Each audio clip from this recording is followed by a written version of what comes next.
کہ حضرت موسیٰ علیہ السلام کا آپ کو معلوم ہے کہ کوہ طور پر اللہ تعالیٰ سے ہم کلامی کا شرف حاصل کرتے تھے. گفتگو ہو رہی ہے لیکن اللہ نظر نہیں آ رہا.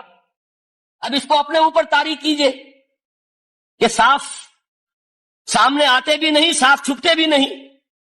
یہ جو صورتحال تھی کہ اگر کسی کی آپ آواز سن رہے ہیں، کلام سن رہے ہیں، سامنے نہیں آ رہا، تو آپ کے دل میں خواہش پیدا ہوگی کہ ذرا سا یہ پردہ بھی اٹھا دیا جائے، مجھے دیدار بھی حاصل ہو جائے. لہذا سورہ اعراف میں ہے جب کئی بار یہ شرف ہم کلامی حاصل ہوا اللہ سے، تو حضرت موسیٰ علیہ السلام نے بڑی ہمت سے کام لیا، بڑی جرت کی درخواست کر دی، رب ارینی انظر الیک. یہ جو پردہ بیچ میں حائل کیا ہوا ہے پروردگار، تو میرا شوق دیکھ، میرا اشتیاق دیکھ، تو مجھے ذرا دیدار بھی عطا ہو جائے. اس پر کیا بات کہی گئی؟ لن ترانی، موسیٰ تم مجھے ہرگز نہیں دیکھ سکتے، تم اس جسد ظاہری کے ساتھ، اس جسد مادی کے ساتھ، ان عنصری آنکھوں سے میرا دیدار نہیں کر سکتے. ولیکن انظر الی الجبل، دیکھو ہم تمہیں ایک مثال دیے دیتے ہیں، ذرا اس پہاڑ کی طرف دیکھو، ہم اپنی ایک تجلی اس پر ڈالیں گے. فَإِنِ اسْتَقَرَّ مَكَانَهُ فَسَوْفَ تَرَانِي، اگر وہ پہاڑ ہماری تجلی کو جھیل جائے، تحمل کر لے، تو تم بھی سوچنا کہ شاید ہمیں دیکھ سکو. اس کے بعد ہوا کیا؟ فَلَمَّا تَجَلَّى رَبُّهُ لِلْجَبَلِ جَعَلَهُ دَكًّا وَخَرَّ مُوسَىٰ صَعِقًا.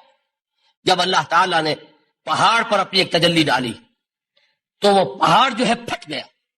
اور موسیٰ، اب دیکھیے براہ راست تجلی موسیٰ پر نہیں ہے، یہ انڈائریکٹ مشاہدہ ہے تجلی ربانی کا کہ جو پہاڑ پر ہوئی ہے، اور پہاڑ کی جو کیفیت ہوئی ہے اس کے مشاہدے سے حضرت موسیٰ بے ہوش ہو کر گر گئے. وَصَعِقَ مُوسَىٰ خَرَّ مُوسَىٰ صَعِقًا. یہ ہے وہ مثال جو یہاں دی ہے قرآن کے لیے. لَوْ أَنزَلْنَا هَذَا الْقُرْآنَ عَلَىٰ جَبَلٍ لَرَأَيْتَهُ خَاشِعًا مُتَصَدِّعًا مِّنْ خَشْيَةِ اللَّهِ. نتیجہ کیا نکلا؟ انفر کیجئے، استدلال، استنتاج.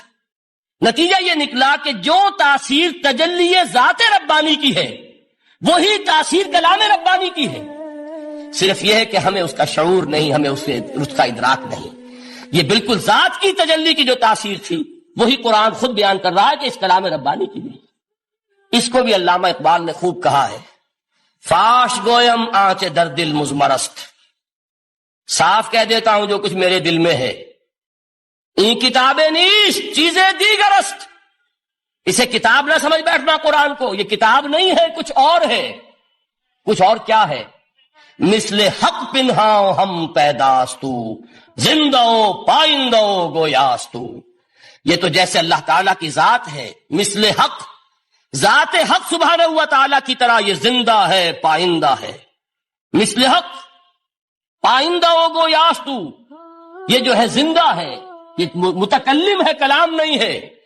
کل صفات ربانیہ جو ہیں ظاہر اور باطن، مثل حق پنہا، ظاہر و پنہا، اور حی و قیوم جیسے اللہ کی ذات ہے، وہی صفات اس کلام کی ہیں. اور اس کے بعد وہ شعر آیا تھا جو میں پہلے سنا چکا ہوں، چوں بجاں در رفت جاں دیگر شود. جب یہ قرآن کسی انسان کے اندر سرایت کر جاتا ہے، اس کے دل پر نازل ہوتا ہے. دیکھیے یہ الفاظ آپ کو کہیں اور نہیں ملیں گے. میرے نزدیک جہاں علامہ اقبال اس دور میں قرآن کی عظمت کا سب سے بڑا ثبوت ہے، وہاں عظمت قرآنی کے سب سے زیادہ واقف اور اس کا سب سے زیادہ شعور رکھنے والے بھی علامہ اقبال.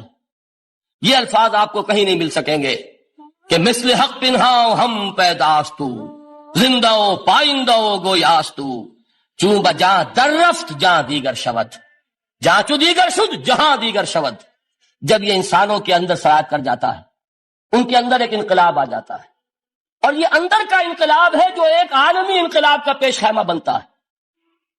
آپ آرڈیننس کے ذریعے سے نمازیں پڑھوائیں گے تو پھر نماز وہی پڑھی جائے گی جو آفس ٹائم میں آئے گی، باقی اور کیوں پڑھیں گے؟ وہ تو آرڈیننس کے ذریعے سے پڑھائی جا رہی ہے نا. اس کا حشر تو وہ ہوگا جو ہمارے ہاں دیکھا جا چکا ہے.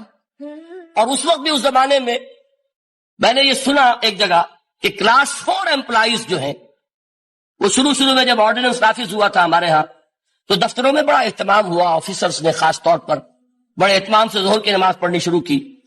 لیکن مجھے بتایا گیا کہ کلاس 4 امپلائیز جو ہیں ہمارے، یہ ڈرائیورز ہیں، پی اینز ہیں، یہ کھڑے ہنستے رہتے ہیں، شریک نہیں ہوتے. میں نے ان سے کہا وہ اس لیے کہ انہیں معلوم ہے کہ آپ بھی تو یہی پڑھ رہے ہیں صرف نماز، باقی آپ کے ڈرائیور سے اور آپ کے خانسامہ سے یہ بات چھپی ہوئی نہیں ہے کہ عصر آپ نے بھی نہیں پڑھنی، یہ صرف زور ہے جو آپ پڑھ رہے ہیں۔ تو یہ اصل میں اندر کا انقلاب جب تک نہ آئے، باہر کا ٹھوسا ہوا انقلاب وہ تو جب پریشر ہٹ جائے گا تبدیلی ختم ہو جائے گا۔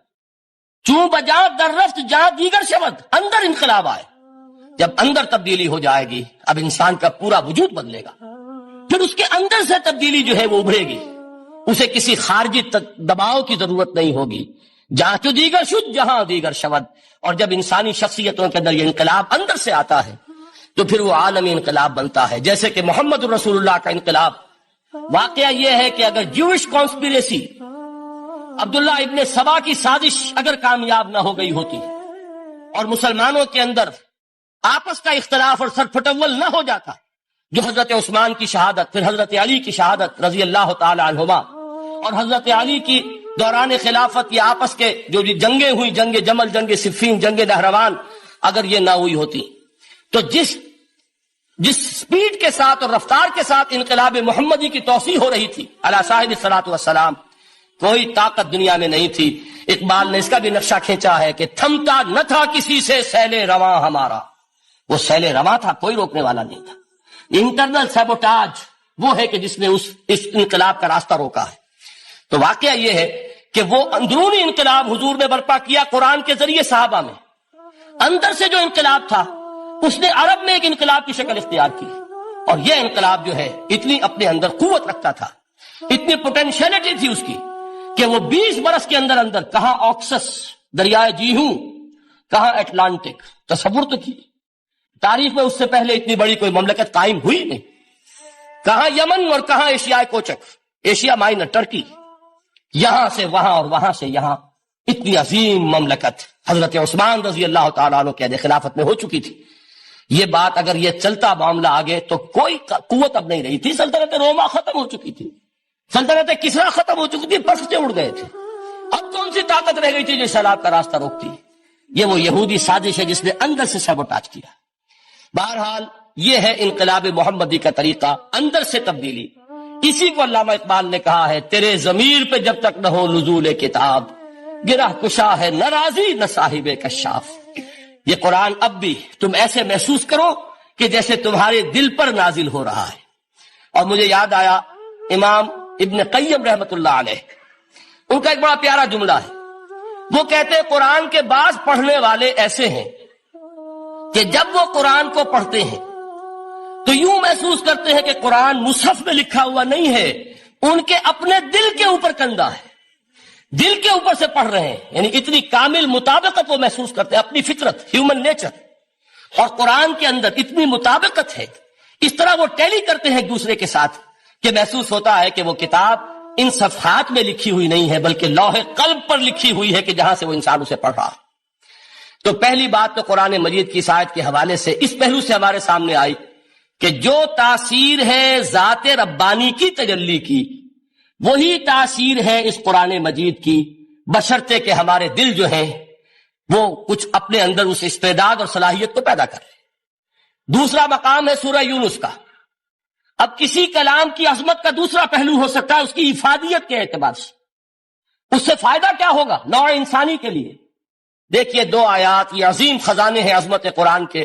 سورہ یونس میں یا ایھا الناس، اے لوگو، قد جاءتکم موعظۃ من ربکم وشفاء لما فی الصدور وہدی ورحمۃ للمؤمنین۔ 4 الفاظ نوٹ کر لیجئے۔ اے لوگو، آ گئی ہے تمہارے پاس وہ چیز تمہارے رب کی طرف سے جو موعظہ ہے۔ موعظہ کسے کہتے ہیں؟ نصیحت۔ اس بات کو ذرا سمجھ لیجئے ترتیب کیا ہے۔ نصیحت اسے کہتے ہیں، جی رہا نہیں جا رہا، میں نے اس کی ترتیب بدلی ہوئی ہے۔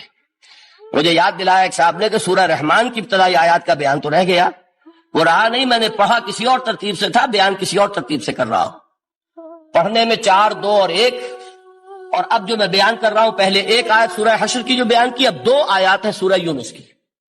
لوگوں، تمہارے پاس آ گئی ہے تمہارے رب کی طرف سے موعظت، اور تمہارے سینوں کے اندر جو روگ ہیں ان کے لیے علاج۔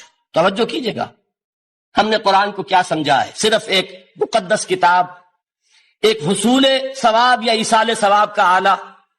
قرآن ہے کیا؟ نمبر ایک موعظہ۔ موعظہ کسے کہتے ہیں؟ وعظ اسے کہتے ہیں وہ بات جس سے دل نرم ہو جائے، دل کے اندر گداز پیدا کرنے والی شے۔ وجہ کیا ہے؟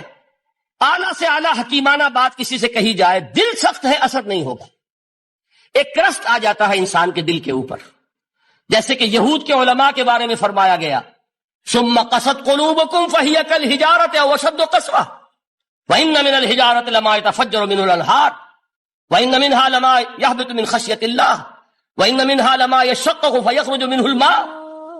اے لوگوں، پھر تمہارے دل سخت ہوتے چلے گئے، پھر وہ پتھروں کے مانند سخت ہو گئے، بلکہ ان سے بھی زیادہ سخت، اس لیے کہ پتھروں میں تو وہ بھی ہوتے ہیں کہ جو اللہ کے خوف سے گر جاتے ہیں، پتھروں میں وہ بھی ہوتے ہیں کہ جو اللہ کی خشیت سے پھٹ جاتے ہیں، ان میں سے پانی بہ نکلتا ہے۔ پتھر تو اس طرح کے ہیں، لیکن انسان کا دل جب سخت ہو جائے، جب پتھر بن جائے، تو کوئی شے دنیا کی اس کی سختی کا مقابلہ نہیں کر سکتی۔